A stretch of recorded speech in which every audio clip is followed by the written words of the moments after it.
Meet Kevin Harrington. With 500 products launched and generating over $4 billion in product sales worldwide, Kevin Harrington is the inventor of the infomercial, original shark on Shark Tank, and as seen on TV, pioneer. Kevin is the ambassador and principal architect of the global direct response industry and co-founder of the Electronic Retailing Association. Kevin creates massive brands by combining great products with superstar talent like Kim Kardashian, 50 Cent, Kathy and Paris Hilton, Chris and Bruce Jenner, CeeLo Green, George Foreman, Billy Mays, Anthony Sullivan, Jack LaLanne, Montel Williams, Hulk Hogan, and Tony Little.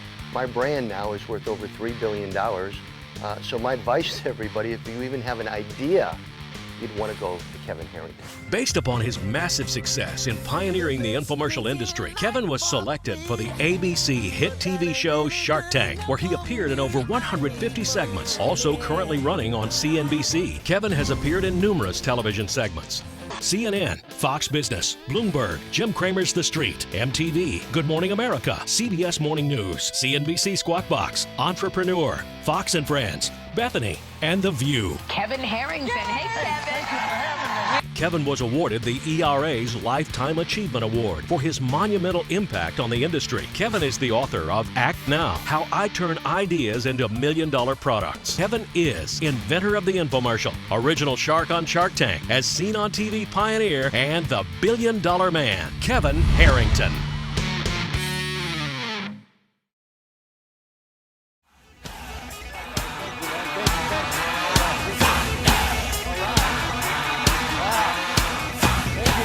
What a pleasure to be here. So I'm here for a couple of reasons. Number one, Porky's Barbecue. I heard about that. That's amazing. I'm from Ohio, so I get a chance to have some good barbecue, some good ribs. But I moved to Florida, so we don't have it anymore. But no, I'm teasing about that. I'm really here for you guys, and it's such an exciting day. When I heard about IDEAcon, a place for all things for people with idea, people in the early stages, I said, this is right down my alley, because for the last 30 years, I've been helping entrepreneurs with products take their products to the marketplace. So thanks for having me today, and it's a real pleasure to be here, and thank you to Brian Church and the rest of the hosts and sponsors today's program. But I get asked quite a few questions. People ask me, tell me about Mr. O'Leary, Kevin O'Leary, right? Wait a minute, did we just lose him already? There he is, okay. Tell me about Mr. O'Leary. Secondly, they ask, how'd you get into that as seen on TV business? And third, they ask, what happened with the Shark Tank business and how that all developed for you? So, and you know, any stories from Shark Tank, right? So, just to get O'Leary out of the way first off, let me just say, how many know why he calls himself Mr. Wonderful? Because nobody else will. All right?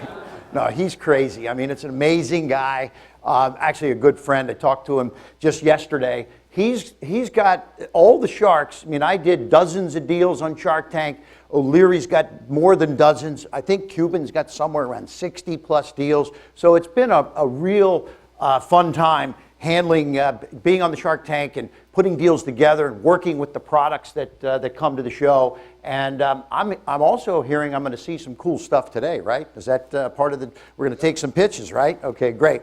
So I want to start by talking about my father for just a second. I'm going to show you a quick clip of my father, because my father has been an amazing person in my life. He was until just recently. He passed away last summer, and God bless him, he was 93 years old. But he was my mentor, my coach, and my guy that took me to the next level up until the week that he passed away. So I just want to show you a quick clip. This will show you my background, the kind of heritage that I have, because this is in memory of my father.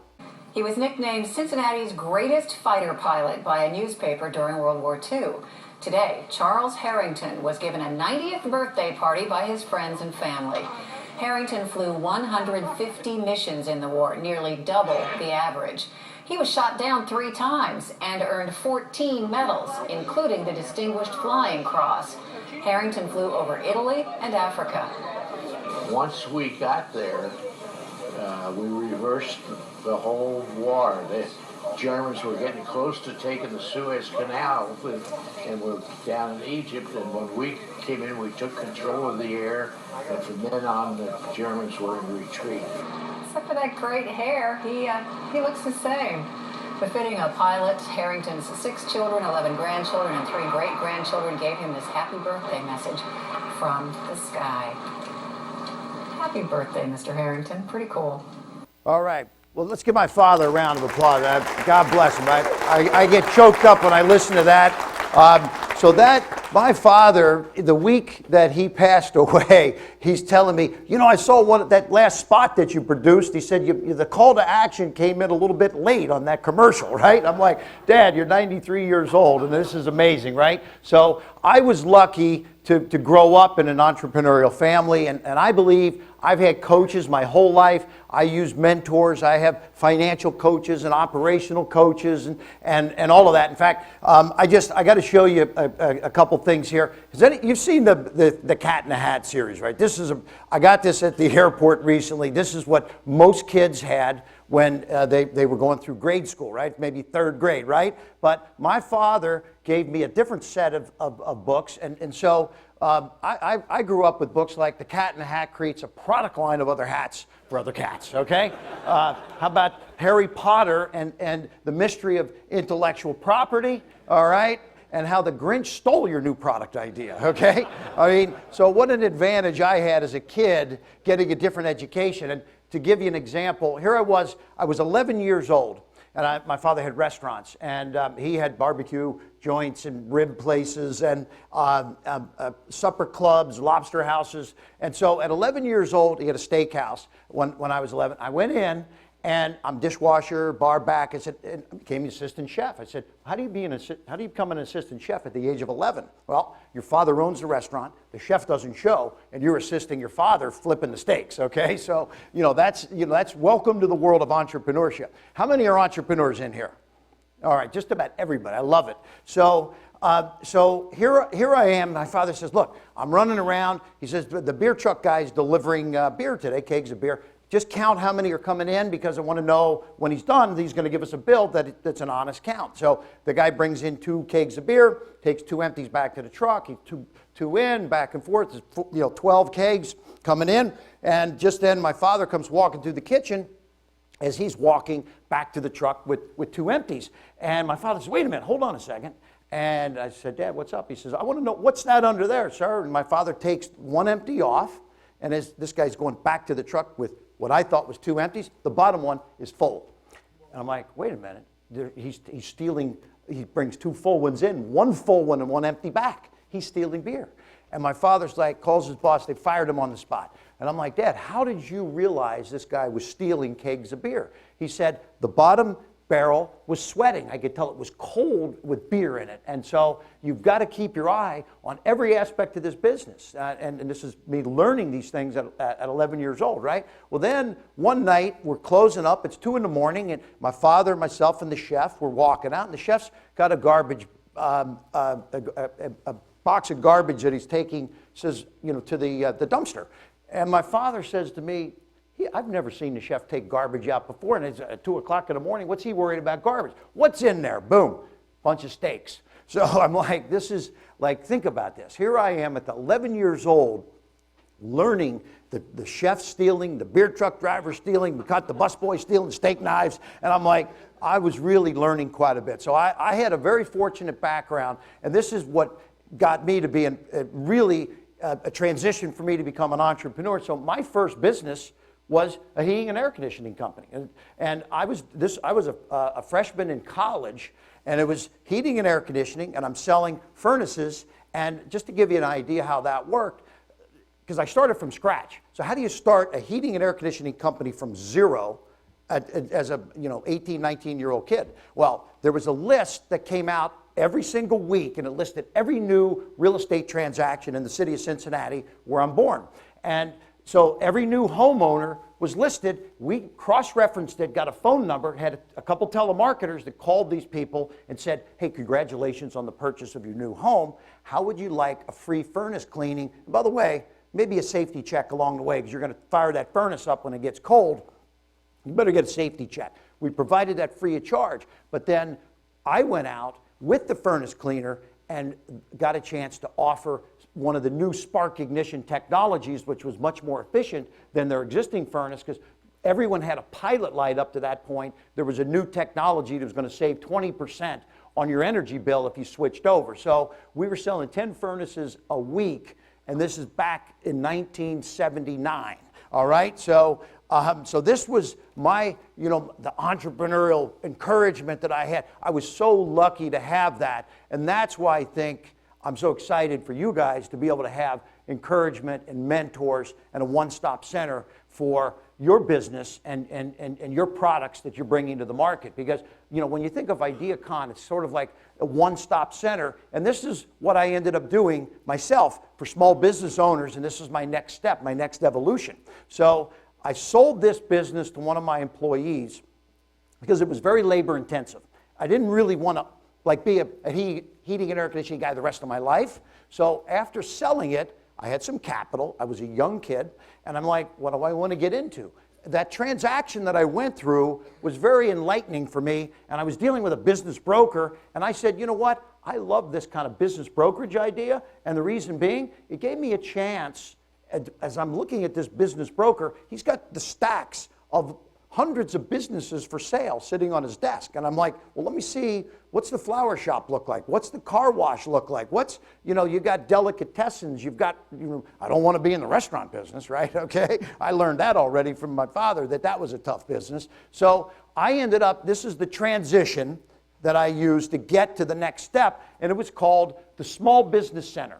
I was a business broker, went to real estate school, got a real estate license, brokerage license, and we sold businesses. We sold pizza parlors, restaurants, nightclubs, car washes, flower shops, you name it.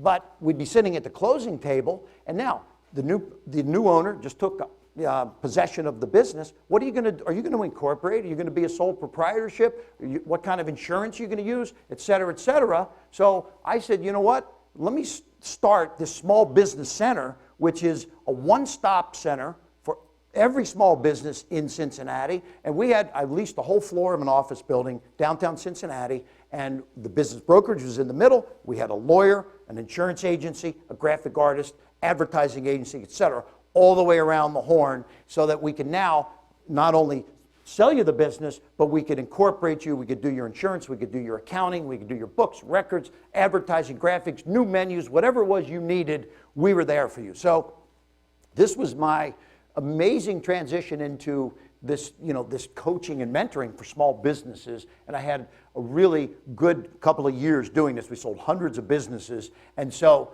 this is leading to the story how I got into the infomercial business, because this is a great story I want to share with you. So here I am selling all these different businesses, and I had to go to a lot of trade shows. So if I'm going to sell a flower shop, I got to go to the florist show. If I was selling restaurants, so I knew a little bit about it because I'd been in the restaurant business with my father, but I still went to the restaurant shows. Home and Garden Center, I had to go to the home show. So I'm at the Philadelphia Home Show, and I'm going to tell you who I met there. It changed my life.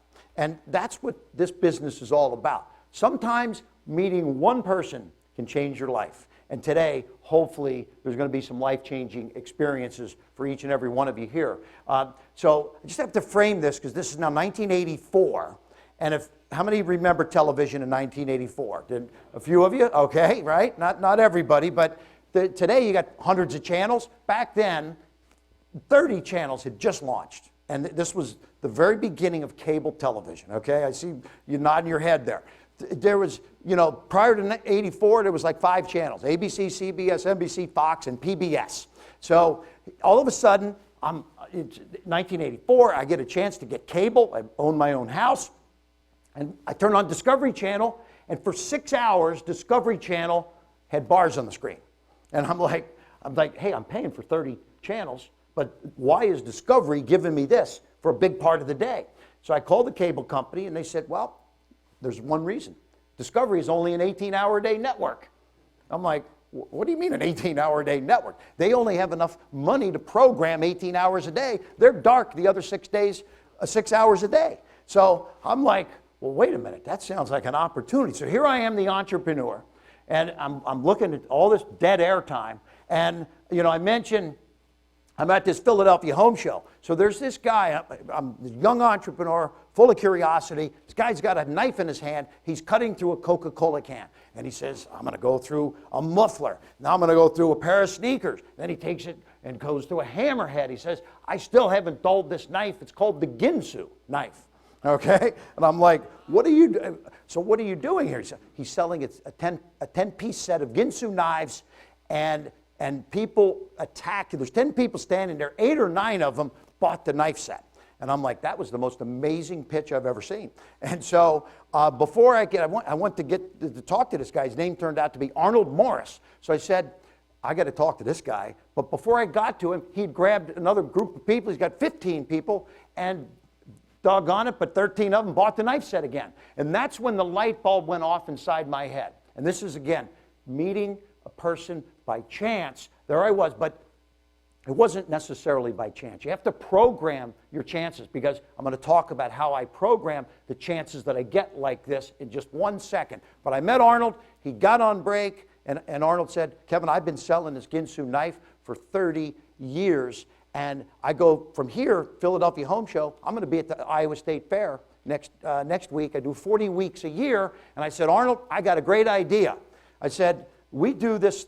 I just watched TV last night. They're 6 hours blank. Why don't we turn a camera on, capture that pitch, and put it right on Discovery Channel? And here's the clip. Now, you take a tomato, the weight of the knife alone cuts that tomato. Let me ask you something. How many knives you have at home this sharp? You could drop the tomato on top. Pretty sharp, right? You know what one young lady said? Can you cut them thin? I said, thin, 1 tomato will last you all week long. I don't know if many of you have seen Arnold Morris on television, but he's still to this day, that's 30 plus years ago, he's still to this day on TV, passed away a couple of years ago, but the Ginsu went on to do over $500 million in sales. Let's give Arnold Morris a round of applause, okay? So now, that just absolutely blew me away, because that video that you watched cost $2,000 to shoot.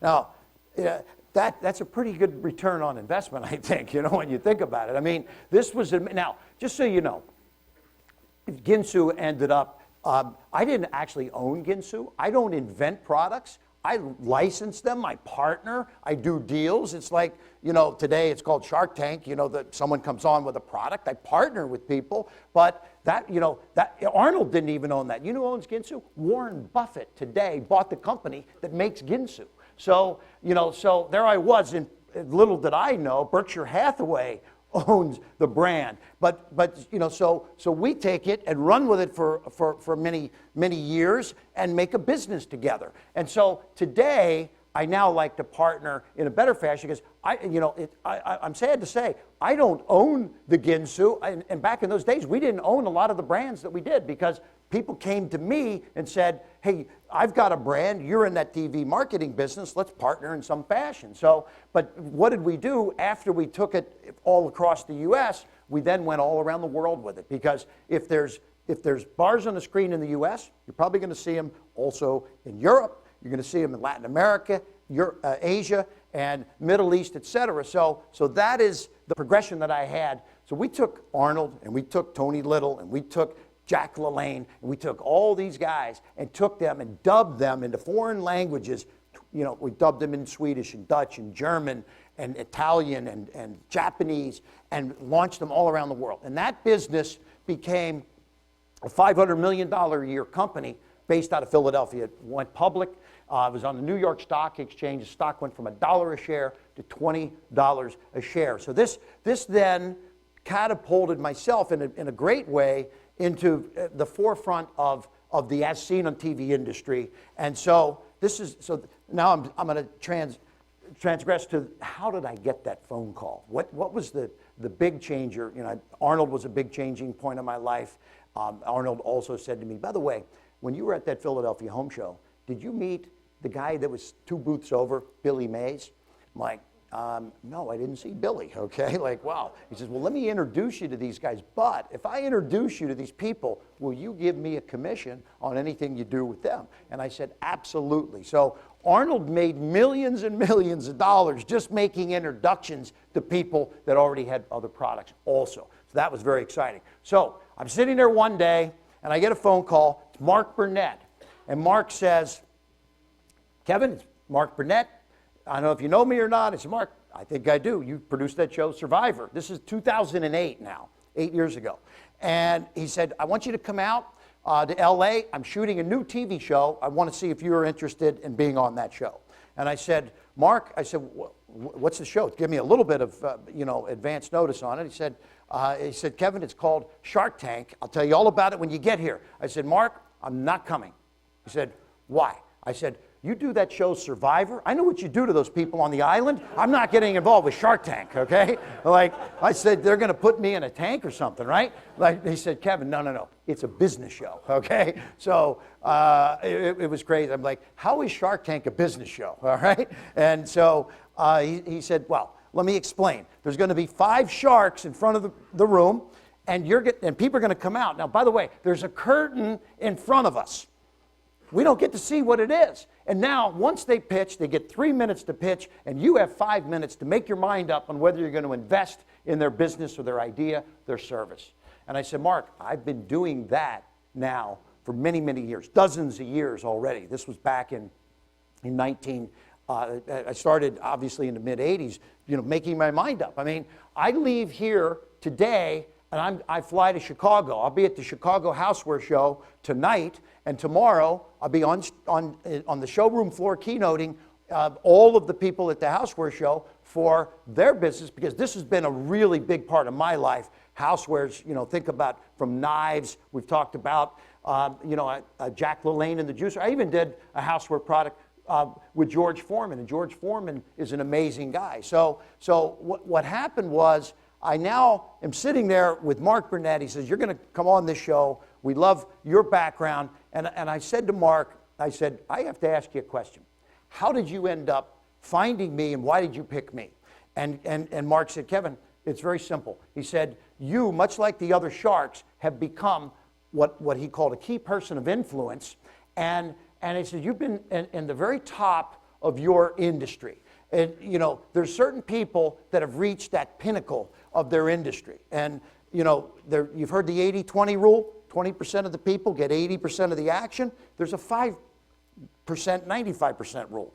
5% of the people can get 95% of all the action. And so they get that phone call. And this is why I got the phone call from Mark. And so I actually, after thinking about it, there was a reason why that call came, and there was a system that I had been using for years to get that call. That's what I'm going to share with you today.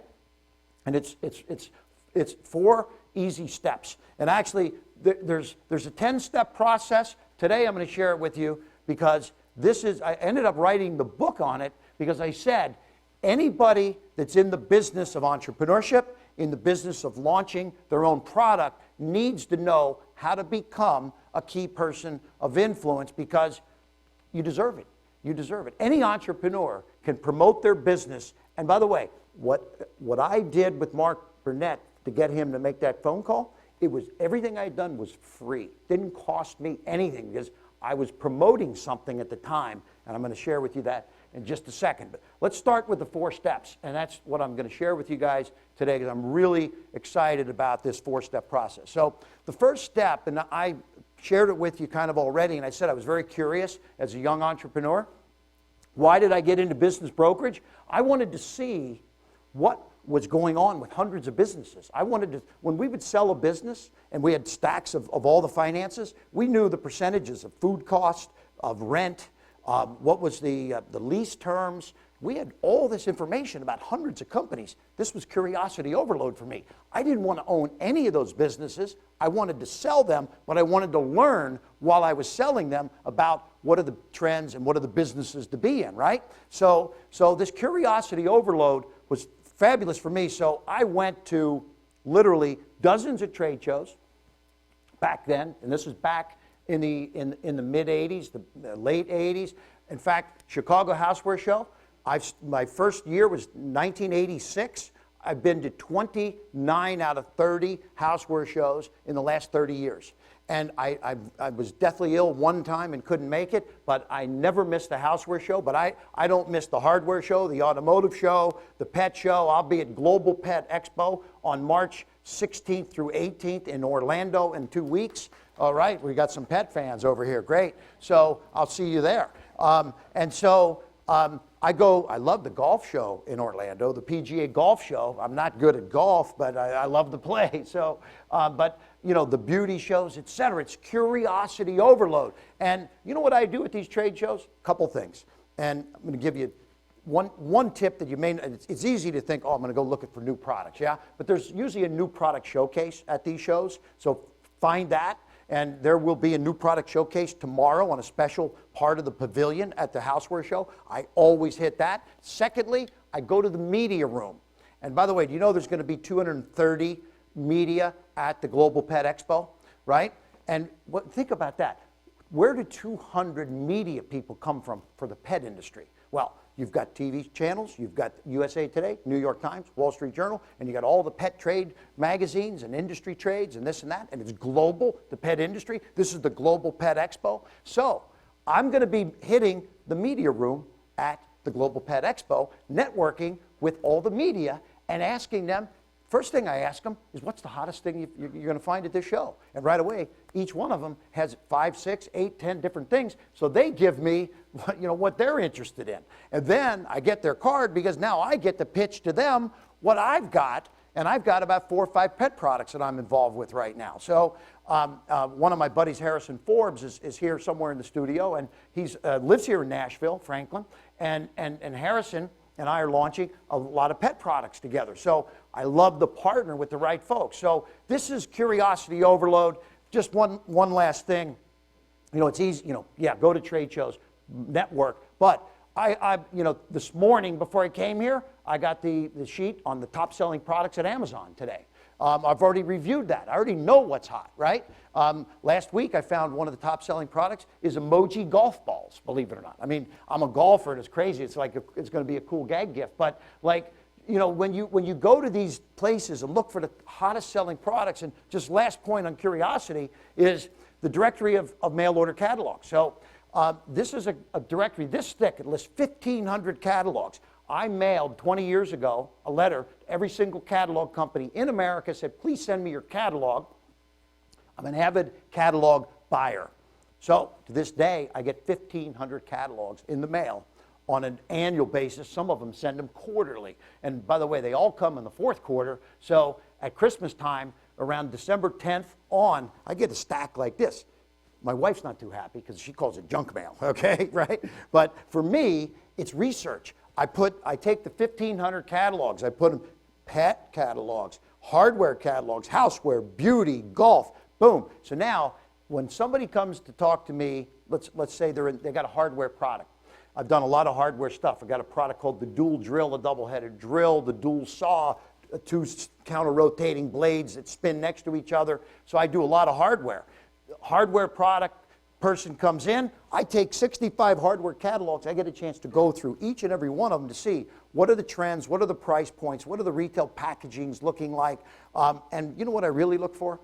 I'm looking for something hot, looking for the next winner, and if you see a hardware product in one catalog, then another, and some of them are in 5 or 6, what's that mean? It's selling, right? It's a winner. So then I call those people, and my son's 27 years old now, works for me, and so my son, I trained him how to do this, but he then calls these companies, the winners, and says, hey, we're in that IDEAcon TV business, how would you like to partner with us, and we'll take you into the television space.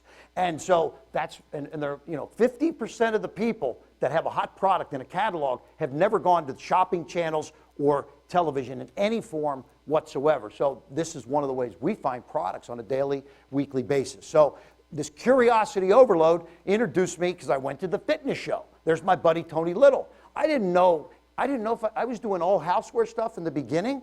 I was doing pots and pans, Regal cookware, joint ventures, Ginsu, juicers. I'm like, can I do fitness? Tony Little's there. And I said, by the way, Tony doesn't fit in that Speedo anymore, okay? It's an old picture, but he's a buddy of mine, so he and I are 1 month apart. It's amazing. What a great guy.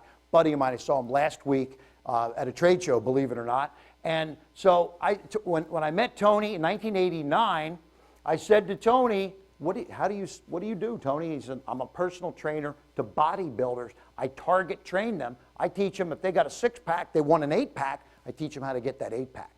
So that's his IP. So I don't even know IP, intellectual property, right? So how do you unpack Tony Little's IP? Well, I said, Tony, I got a real simple answer. Let's go in the studio. You're focused on bodybuilders. No, we got to make it mass market. We're going to take the Tony Little target training and make it mass market, okay? And that was called Target Training. We put this out in 1990, did over $300 million in sales. Let's give Tony Little a round of applause. He's an unbelievable guy, okay? Yeah, so curiosity overload. I go to the health show, there's Jack LaLanne. And Jack, how do you stay in such amazing shape? He was in his 70s at that time. He's passed now. Just a couple of years ago, he's 96 years old. Jack said, Kevin, I work out every day. I said, keep talking. He said, I drink fresh carrot juice every morning. Then I said, there we go, the Jack LaLanne juicer. And so I did the original Jack LaLanne juicer. That has now become a huge success. And this is an amazing guy that I wish I could say I did this product, but George Foreman he had, between himself and a company called Sultan, they had an amazing idea to take a grill and slant it so that the grease dripped off and you could make a healthier cheeseburger. And so they launched the Foreman grill. It's done over $1 billion. This guy is amazing. Now, I did business with George. I met George and we created a product line of cleaning products together. And so we shot an infomercial and you know, it was called Knockout. You know, it was reasonably successful for a while, but you know, George was so successful as this, you know, grill guy. He had a hard time coming back, you know, from there, but he made a ton of money on the grill.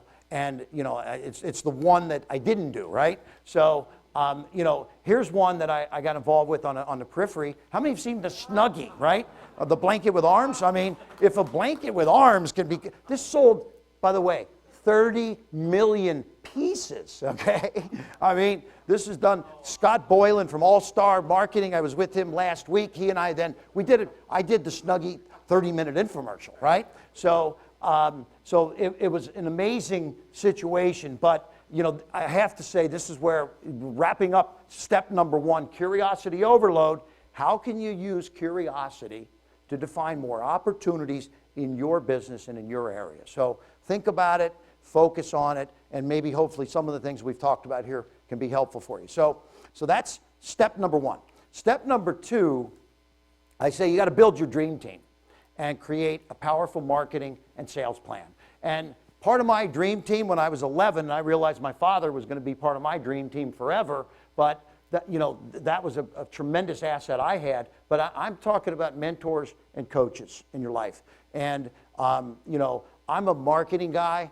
I'm not great with spreadsheets and financial projections and all that, but, you know, if you're going to raise money, you need to be able to talk that talk, right? So, you know, I build a dream team. I'll give you an example. Recently, I launched a beauty product business, and you know, over the years, I've been more known for the gadget side of what I do. But when I launched this beauty product business, I said, I need a beauty expert. I need a dream team here, right? If we're going to do marketing and sales plan, we got to, you know, we're really going to need some top people. So I found a gentleman that was the former president of L'Oreal. He was president there for 9.5 years. He had over $5 billion in sales with 5,000 employees. He had retired, and he joined my team, became a dream team member. And by the way, the deal with him was we didn't have capital in the company yet, so he said, we're going to go raise money, and you'll get deferred compensation. So you're going to get no money now, but we will pay you a monthly fee once we raise the cash on a deferred basis. So I used his resume to go raise the money to pay him for his participation. And then he got a little piece of equity in the process also. So there's ways to structure these relationships so that, you know, you still maintain control. And I'm talking, I mean, the equity was less than 1% that I gave away. So, you know, I have a whole dream team formula that I use. I can get 8 guys to join my dream team, 0.25% of equity each, which gives up 2 points of the whole company, I can maintain 98% of the company, get 8 amazing resumes as part of my team. So this is part of what I say is important, because as you're building this dream team, you've got to put this marketing plan together, sales plan. I don't want to spend all day on this today, because we could spend literally hours on executive summaries, business plans, financial plans. You know, I talk about, you know, getting a competitive analysis, right, et cetera. But at the end of the day, it's about bringing in the team, getting some coaches, getting some mentors to help you out here, right? So this is step number 2. Now, I got to spend a couple minutes talking about what's happening in America and the world today, in the world of the customers that we all deal with, because it's changing so fast and furious. And I have to say to you right now, if whatever product that you might own, you need to understand that the customer is a little different today than they were 5 years ago. Are you ready for these future customers? And let me just give you an analysis here to take a look at. So think about I did some research and found out that it took, to get to a market audience of 50 million people, it took radio 38 years, TV 13 years, the internet 4 years, the iPod 3, Facebook 2, but the Draw Something app got to 50 million people in 50 days. All right?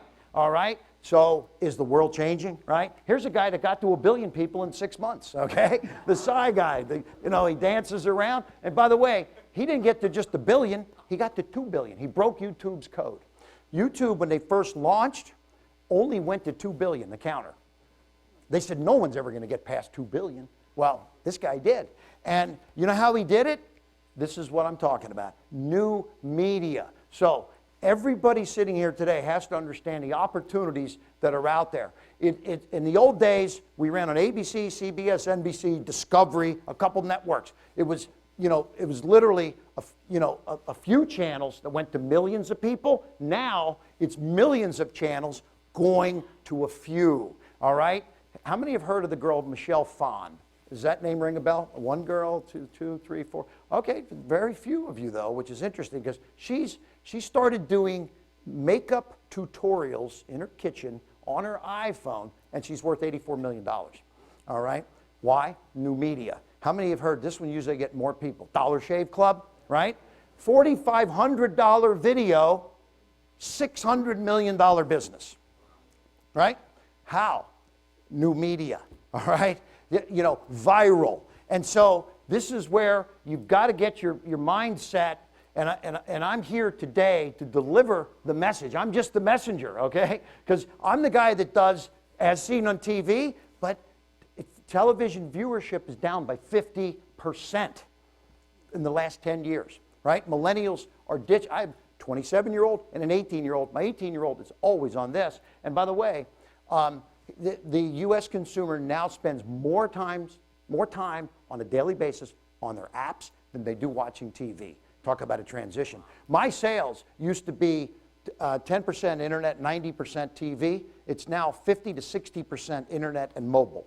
And so it's changing, the world's changing, and being in the ad seen on TV industry, I better be on top of this. So, you know, I say, you know, you also have to, at the same time, be on top of what's the attention span of the kids today and the millennials, right?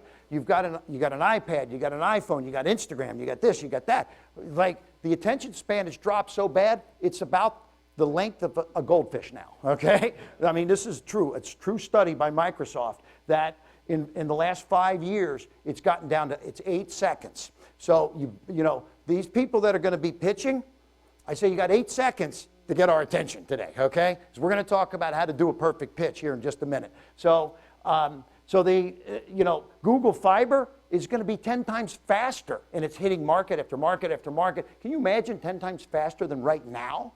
So this is why I say, here I am, Mr. As Seen on TV. Television viewership is down by 50%, but mobile is going through the roof, and mobile video is cranking. In fact, how many have heard of Snapchat? Big time, right? It's doing 8 billion video views a day. This company has started from zero. Just a couple of years ago, it was literally at zero. And in a couple of years, marketing companies are using Snapchat. They're 8 to 10 second videos. And guess what? they disappear. Now, I said to when I first heard about this, I said, there's no way that can work, okay? Like, because I'm old school, right? Because, you know, I shoot an infomercial, it runs for dozens of years. How do you make money with something disappearing? But think about this, and this is when it struck me. So you film a video, you send it, and it's gone a little bit right after that, right? Well, isn't that how we communicate to each other when we talk? You talk, it's gone, unless you've somehow recorded it. But this is how the kids and the millennials are communicating, sending Snapchats back and forth. It's the new way to communicate. But now Snapchat's getting into the television business, and they have a whole television division. And so we do so much now on Facebook. I used to test on TV. I don't test on TV anymore. I test on Facebook. I test on Instagram. I test with customer list. I test totally different than I used to. And I'm going to talk about that also. And the reason being because today the consumer is so different than 5, 6, 8, 10 years ago. You know, just look at some of the points there. It's very visual, run-of-the-mill, old school advertising doesn't cut it with these folks anymore. And you've got to be authentic. And when I say authentic, only 1% of millennials actually believe or trust in an ad that they see. And so what are they looking for? User-generated content, peer reviews. Think about that. This is authentic. And I'll give you a great example of why this has changed the marketing world. 5 years ago, I could launch a product on Home Shopping Network or QVC. And let's say, I didn't know ahead of time, but let's say for some reason the product had issues. That there was quality issues or something was breaking or whatever. What would happen is our returns would be high. So let's say an average return rate on a product is 5%, 8%. I might get 12 or 13% returns, but I could sell that product ongoing to HSN for years. And we'd all make money. Today, what happens if you put a crap product on HSN or QVC? The peer reviews, the star system. You know, you're not getting 5 stars, you're getting 1 star. And when you get 1 star, you get yanked within 30 days. 1 star, 2 star, piece of crap product, don't buy it, I used it, I don't like it, I send it back. This is the authenticity that's required in today's market. So please, think about these things. The existing business is changing a little bit. Tune into what's going on in the future. We got 2 more skills to go, and we're going to have a really cool event here today, taking some pitches. So the next 2 are really near and dear to me because this is how I got on Shark Tank. I say raise your profile. You gain new customers. I always say anybody can have agents that can help them do deals. Like Arnold Morris was an agent for me. He brought me deals for years. And Billy Mays did the same thing eventually, right? So how do you raise your profile and get a lot of hot deals? And this is where I say, if you always do what you've always done, you'll always get what you've always gotten, right? So the point of that is that, you know, here I was, you know, like when I said to Mark Burnett, tell me exactly how you reached me. And he said, Kevin, you had just published a book called Act Now. How I Turn Ideas into $1 million Products. And that book came out in 2008.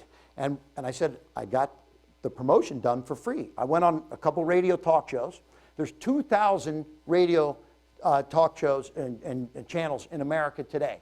What are they all looking for? Content, okay? There we go, content.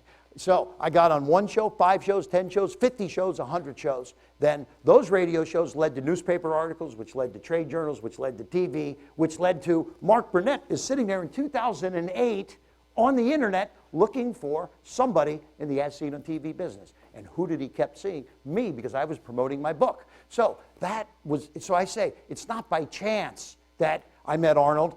I was doing 25 trade shows. It's not by chance that I got that phone call from Mark Burnett. I was doing 100 radio shows. You have to set your plan, right? You have to develop yourself as an authority. You got to use social media. You got to go after newspaper, magazines, trade journals, radio interviews.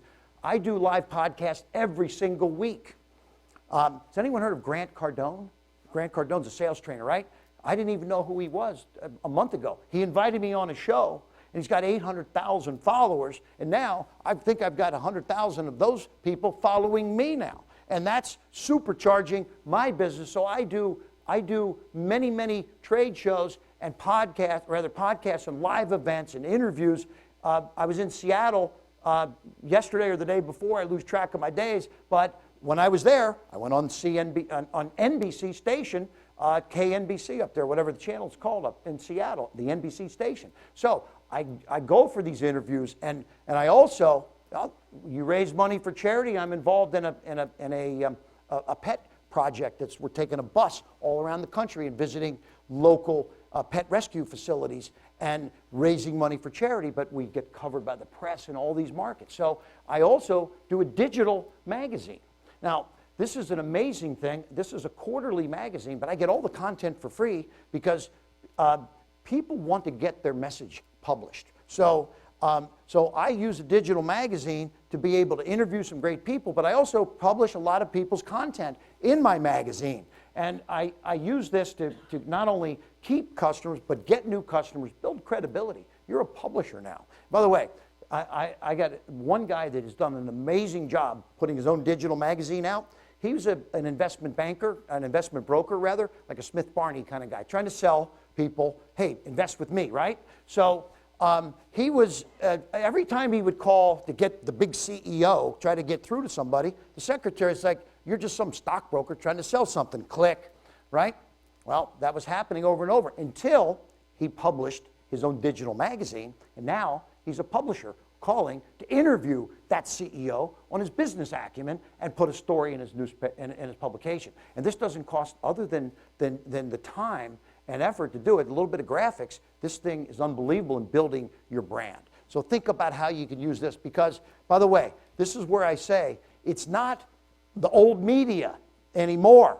It's new media. I've been in the TV business 30 plus years, but I'm now in the Facebook business, the Instagram business, every other kind of business that's digital and utilizes millions of channels, not just television. So one quick example I want to go through, because it's important that we've got everybody almost in this room is an entrepreneur. So I'm going to talk about LinkedIn, and I'm going to tell you that a year ago, I didn't even realize how powerful LinkedIn was. I have 10x'd, 10 times my LinkedIn market here in the last year by following a couple of small tips. And by the way, for everyone's business, LinkedIn, it's a business marketplace. Facebook is more of a personal thing. LinkedIn can get you a great business crowd. And so, you create some educational blogs, you put some titles to it, you do some short introductions, you optimize it, then join targeted groups, all right? So you can link into one person, but guess what? There's a group that I went to the other day. They have 980,000 members. I linked in with them. And you know what I'm doing now? I'm now engaging with the top contributors in those groups and saying, let's do some stuff together. Let's do some co-marketing events together, right? And I'm a scheduling ninja by posting in the morning, posting in the evening, and I'm posting other people's stuff because I want to be editorial in some of this, commenting on these discussions, and being relevant, meaningful, inquisitive, encouraging, and a resource and a catalyst. So this is how you build and supercharge. You want to get thousands of connections, and which leads to dozens and dozens of deals. And if you're looking to raise money, you're going to get finance connections. If whatever aspect of your business you're looking to do, you can focus on that in your messaging, and you just connect, network, because this traffic will turn into leads, and you got to have some kind of opt-in. Utilize some kind of an ebook or video or white paper, something like that. So this is very, very powerful. There's other techniques for Facebook. There's other techniques for Instagram. Today is a short presentation for me, so I'm just covering the highlights of some of the things that I've done. And by the way, I sort of take a little breather here and just say, sometimes we're like, feel like do I get overworked and stressed? It's another book that I recommend you go read, right? Okay, The Chicken Soup for the Overstressed and Stressed Out Salesperson's Soul. Okay, this is my buddy that wrote that book, Mark Victor Hansen. So I like to have a couple of key books that you got to go read, right? Because, listen, it's, how many people have a dream here? A dream to build your product, your business, right? Okay, so we're going to talk about dream here in just a second. So the last step of my 4 steps is developing the perfect pitch. And it's three steps that I'm going to cover today. There's a 10-step process that I use, but 3 of them summarize the 10 steps. And it's tease, please, and seize. When you tease, you grab the audience with an attention-getting problem. So the pitches we're going to take, I hope one of the sharks today, and we're not technically sharks, but let's say whatever we're called, investor kind of judges, right? I don't know who's going to be Mr. O'Leary, but sometimes I have to do that if we don't get the perfect pitch. You know, understand one thing in the tease. In some cases, you only have, I mean, you got 8 seconds before you're going to lose them, so you better tease them within 8 seconds. So if Billy Mays is going to do OxyClean commercial, he's going to have a meatball sandwich, drop some grease on him in less than 8 seconds and say, uh-oh, has this ever happened to you? Because I got to get your attention. Give me a problem. Now, please me by solving the problem with benefits and solutions, and show me some magical transformations, and show me some great testimonials, right? So, and one of the most important kind of testimonials you can get is something editorial. Give me a third-party testimonial that's elevated. I don't want a testimonial that's just a user of the product. Like, oftentimes I'll see an internet site, it says JS from St. Louis says this. When I see that, I realize this isn't, this is fake probably, right? But when I see the New York Times says this, that editorial, or in the case of Houseware Show where I'm going, Homeworld Magazine says this is the hottest new product coming out, or this is one of the trends. Boom, I see it. So in developing this pitching process, I'm going to show you this slide because here's a girl came on Shark Tank, started to cry. And I'll say, does crying make a bad pitch? Let me ask. No? Great. Good answer. You know why? What it shows is passion. It shows passion. Right here. Pulls at the heart. In fact, I remember when we're sitting there and she comes out and you could tell she was about ready to cry. We had a little IFBs in our ear because we're listening to Mark Burnett and the producer, and the producer comes on as she's starting to cry, says, Kevin O'Leary, don't say a word, okay? Because he's ready to jump on her, right? All right.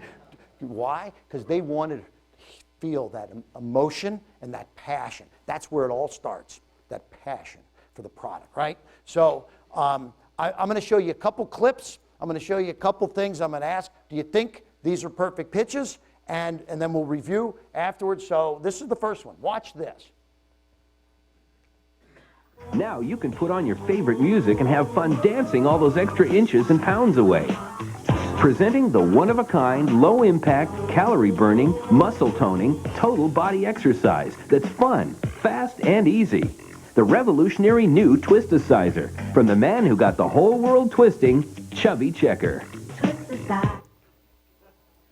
I'll give you an answer. Don't do a fitness product with a man named Chubby, okay? Okay? That didn't work, okay? That was not a good pitch because, he showed up a little chubby, all right? That was not a good one. So here's another one. Let me ask you what you think about this pitch. And this isn't even a pitch. It's a teaser.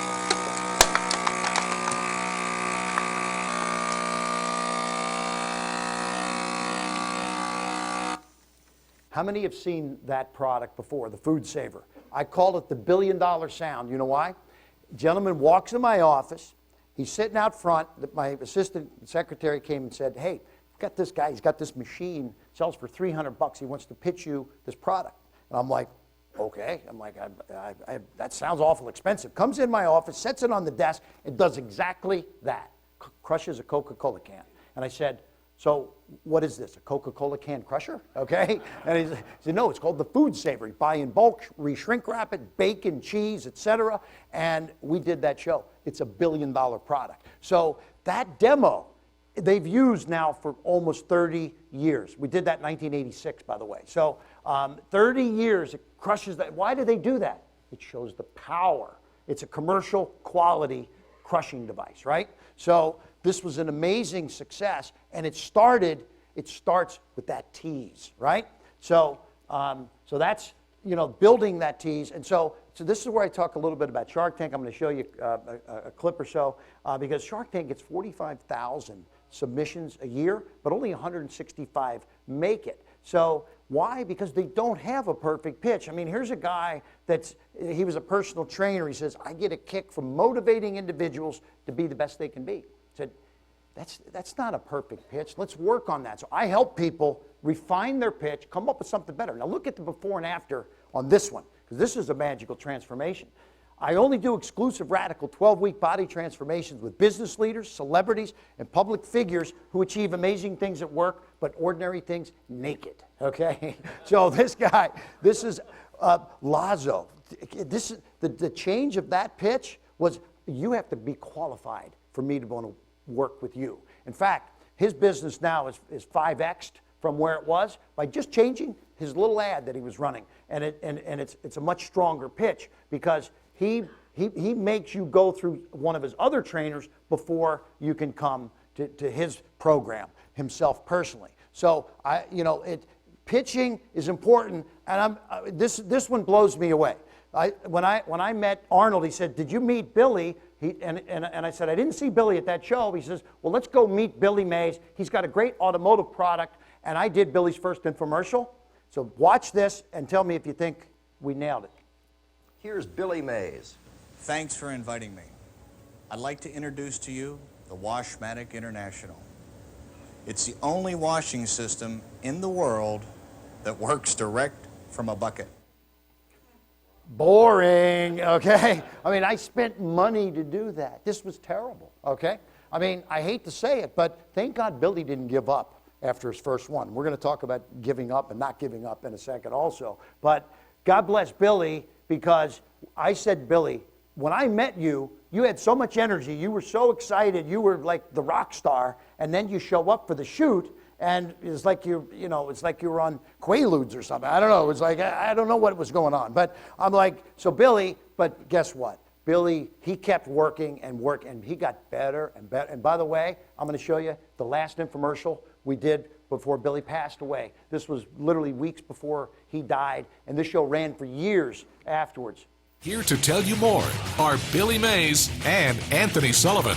Hi, I'm Billy Mays. And I'm Anthony Sullivan. The dual saw is no ordinary saw. It uses counter-rotating technology to cut through all types of material with unmatched safety, speed, and precision. It's a process that took 8 years and cost millions of dollars to develop. Until now, this technology has only been available for industrial purposes. Round of applause for Billy Mays. God bless him. That was his last infomercial that he shot before he passed. And by the way, he had 62 commercials on TV when he passed away. And his wife, Deborah, is an amazing friend. Billy was one of the best, probably the best pitchman that I've ever met, because he perfected the perfect pitch. But people say to me, why was Billy so successful? And when we shot this show, he would give that pitch, and I would say, man, that was great. And Billy would say, you know what? I missed this inflection point at 30 seconds in. I'm going to do it again. And he would do that 6 times before he realized that he nailed it. And that was a true professional. So, Billy Mays was amazing, great man while he was here with us. And, I've got to say that I just hope that we've got some new ones coming out that are maybe going to get close, but no one's ever going to reach Billy. There's a guy named Mark Gill. I haven't even seen Mark Gill. He's a pretty cool pitch man. But I got to show you, this is one of the clips I love. Got to watch. Can't be here without showing you something from Shark Tank. This is a favorite of mine. So watch this and tell me if you think this is a perfect pitch. Let me know. Hi, I'm Rebecca Rascotti, founder of CityKitty. CityKitty is seeking $100,000 for 15% equity in our company.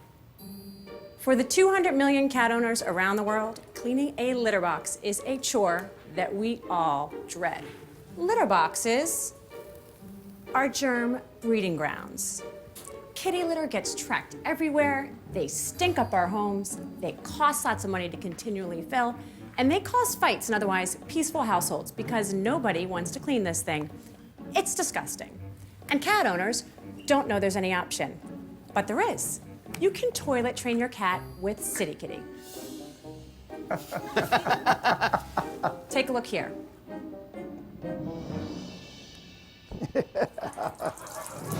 Meet the fuckers, With City Kitty, right? the movie. dirty litter box is gone. Your home is cleaner. You're saving money. You're doing good for the environment. And life at home is better for you and your cat. How many have seen City Kitty? Anyway, okay, all right. Let's give Rebecca Riscotti a round of applause, right? So this is amazing. Rebecca, we followed the steps to becoming a key person of influence. We took her product. My business is taking existing products and rocketing them to the moon. So we took Rebecca's product, we took her to the Houseware Show in Chicago. Walgreens came along. We got end caps in Walgreens. We got her in the Today Show, Good Morning America, Wall Street Journal, Philadelphia Inquirer. So when it came to The View, I had been doing a lot of segments on The View. So The View said, Kevin, will you do City Kitty for The View? And I said, sure. I said, in front of Barbara Walters and Whoopi Goldberg, a cat toilet training product, right? So they said, yeah, come on. So what happens here is, if you can kind of see the product in the back, you throw the litter box away. So now you never buy litter again. You save all the money on buying litter. That's just, again, the pitch, right? Then now you put a fresh litter thing in this toilet molded tray, and then each week a ring comes out. Cat's jumping on the toilet to go to the bathroom, but by the fourth week, there's nothing there. The cat continues to jump on top of the toilet. This is what toilet trains the cat. If it only worked for kids, okay? So, all right? But, so now I go on The View, and, you know, Whoopi and Barbara Walters is looking at me funny the whole time, right? So what are we doing, you know, a cat toilet training product? This is, you know, The View, right? But after the show, Whoopi says to her assistant, go get Kevin, I got to talk to him. And as I'm leaving the studio, I'm thinking, I hope I didn't offend Whoopi, but she says, Kevin, I get to her dressing room. Kevin, I got one bone to pick with you about that City Kitty. She says, you had to send that 2 weeks before to go through legal. Well, legal told me to take it home, check it out. Well, I've got a cat, Oliver. I said to Oliver, look, we're throwing the litter box away. We're going to put City Kitty on top of the toilet, just jump on the toilet, go to the bathroom. Oliver took one look at me, ran in my bedroom, jumped on my bed, crapped all over my bed, okay? I'm like, thank God she didn't say that on air, okay? Because that was ABC Network owned by Disney, and I don't think they would have liked that. So, no, but that's a crazy story. You know, the View had 3 million viewers. We had, you know, Good Morning America, the Today Show. What we did is we raised her profile. So, here again, getting back to my steps, get a dream team, raise your profile, curiosity over, because Rebecca said, why should I go to the Houseware Show in Chicago? She said, mine's is a pet product. I said, Rebecca, all the buyers from all the chains are going to be there. Let's just go and see what happens. And Walgreens comes along and puts us on end caps, all right? So she followed my 4 steps, and we created a $10 million business. And it was amazing. So, you know, Shark Tank's had an amazing effect on a lot of products, but a lot of these companies go up and then they go right down right afterwards because they don't follow through and they don't execute the plan. So this is where I close, guys and girls and men and women. I got to talk about failure. And, you know, I've only talked about my successes today for the most part. I mean, I did share the Chubby story and you know, some of this, but it really, my business, I failed 2 out of 3 times. I'm not successful. So all the time, because you can't be successful all the time. And understanding that as entrepreneurs, you know, you're developing something now, maybe it's going to be something else in a month or 2 months or 6 months. You never know if you're exercising all these curiosity things that I'm talking about. You can open your world to amazing things. But I say fail fast and fail cheap. Because if I'm going to fail 2 out of 3 times, I want to get those out of the way so I can have a winner. And so I use testing things in my life. I test before I invest. I put $1,000 on Facebook before I shoot a commercial. I use Instagram. I use customer lists, right? So I lost $500,000 on the Chubby Checker Twisticizer. Today, for $1,000, I would have found out that was not a good product. So fail cheap. Fail fast, because I want to get to the winners. Don't waste time on the losers. And so this is where, you know, people that, even big players sometimes don't understand that. One day, Tony Little's like, Kevin, and you can see why he doesn't fit in a Speedo anymore. He doesn't look good there, right? He just had a car accident. He was feeling terrible. And he said, Kevin, I'm like, we had done the target training already, and Tony's like, you know what? I've been failing, Kevin. It's, you know, the last couple things we didn't work. I'm like, Tony, this is what happens for entrepreneurs. This is part of business. This is part of being Tony Little. And no, we gotta go continue. We built this amazing business together. I mean, at that point, we'd done probably maybe 500-600 million. But I mean, today it's billions. But we didn't know that we were going to get there until we kept plugging along. The next trade show we went to, the guy comes up and pitches us this item that's unbelievable. Look at this one. Working my buttocks. If I lean forward, I'm working my chest. I'm working my triceps. I'm working the back of my calves. And I'm working my heart, and I'm working my lungs. Another $1 billion product, right? So an amazing success story, but he was ready to quit. And so Tony came back, and absolutely, this is what I say. Tony and I have become kind of buddies where, you know, we're close in age, we live in the same city, we're both in the Tampa area, and, you know, when he feels down, he calls me. When I feel down, I call him, because you know what? Sometimes I'll go 5 losses in a row before him, and I'm like, am I losing it? What's happening here, you know? And so, you know, like, I dream too. I asked how many are dreamers here. Everybody has a dream. I dream every single day. So when I have a new dream, and I call Tony, and I say, Tony, tell me what you think. I'm going to send you something new. Tell me what you think about this. This is generally what Tony says. You can do it. Okay, that's Tony. I love that. You can do it. I mean, Tony is so amazing that he encourages me, and this is what I'm leaving you guys with is hopefully some encouragement that you're not, every day is not going to be a home run. Some days you got to get up, dust yourself off, and go back at it. And I'm going to tell you, there's just one last book that I want you to go read, because I have a dream, you have a dream. Don't let anybody get in your way, because men are from Mars, women are from Venus, and people who squelch your dreams are from Uranus, okay? Thank you for being here today, guys and girls. I love it. Thank you. Okay. Thank you. Thank you. All right. We need that? Thank you, buddy. All right. Appreciate it. Thank you very much. Kevin Harrington, ladies and gentlemen. Thank you so much.